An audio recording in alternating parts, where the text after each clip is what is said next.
Hi guys! Welcome back to my channel. So, gagawa po tayo ng video ngayon dahil po may nagtatanong kung ilang araw po ba ma-approve ang ating Shopee affiliate. So, ayun guys, yan ang pag-usapan po natin ngayon mga kaprobinsyana.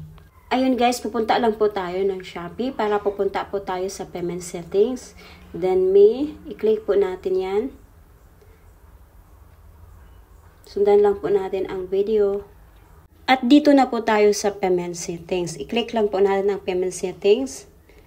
Then, dahil po approve na yung payment settings natin, yung payment settings ko is approve na po, ito yung ipapakita ko sa inyo kung ano nga ba ang dapat nating gawin sa ating payment settings para hindi po tayo pabalik-balik na mag-fill up.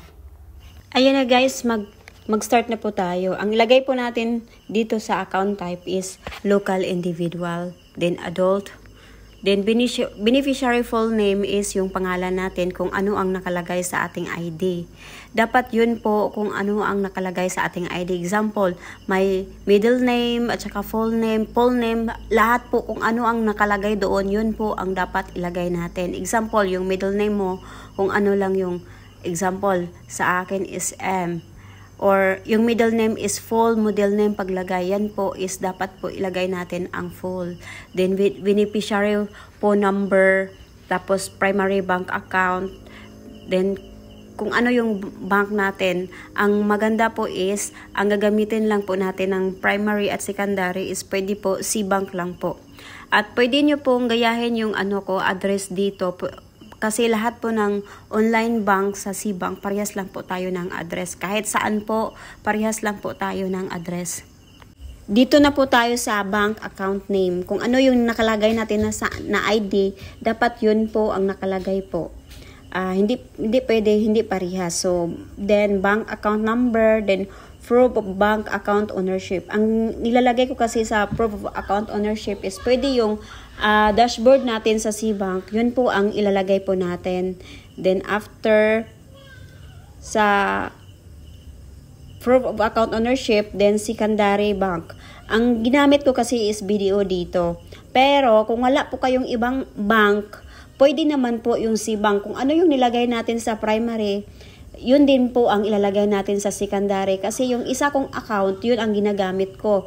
Kung ano yung primary, yun din ang secondary. Kahit yung mga friend ko, ganun din ang ginagamit nila. So, approve naman po yung account nila po.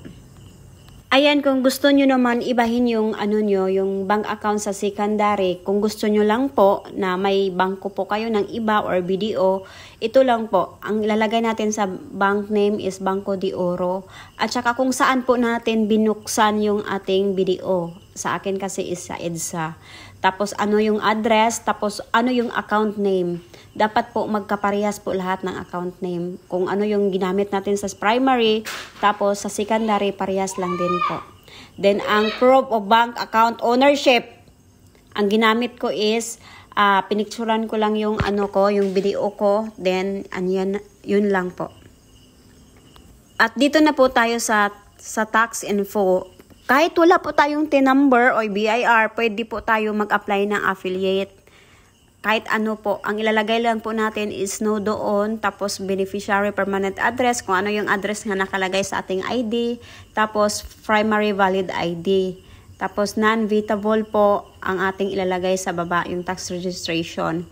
And then, para po mabilis po tayo ma-approve sa ating Shopee affiliate, after 1 month or 1 month and a half, ganyan po, pwede nating kausapin ang ating customer service sa ating Shopee na magpapalo up po tayo sa ating sa ating pag-apply ng Shopee affiliate, kailan po ba ma-approve, ganun. Tapos i-validate po na nila 'yan para sa customer service kung sino yung nag-handle sa ating Shopee affiliate. At yun lang po mga kabarkadas. At huwag kalimutan mag-subscribe sa ating channel.